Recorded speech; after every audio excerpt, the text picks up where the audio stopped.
еркектер көп қой, оны түсінетін де еркек көп. Мысалы сіз ойлап отырсыз, жаңа үйде отырып сіздің ойыңыз, мысалы әйел адам күйеуге шығады да, ол кезінде болған нәрсе шығар.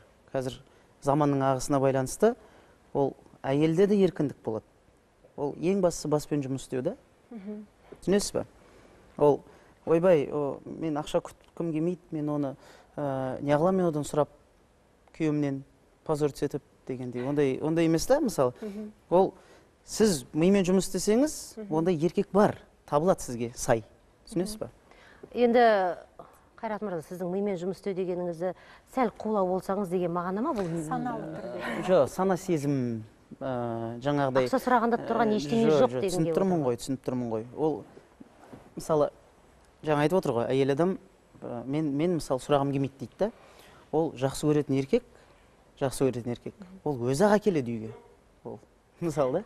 Оның үстіне еркіндік өзіңізде де бар. Сіз оған мысалы түсіндіріп айтсаңыз, мені осындай жаным, менің өзімнің бір жоспарым бар еді. Осындай маған кішкене көмек бересің ба, маған бір ой айтып жібересің ба, осындай бір бизнесімді ашқым келген еді. Түсінетін еркек бар ғой деп ойлаймын да мен негізінде.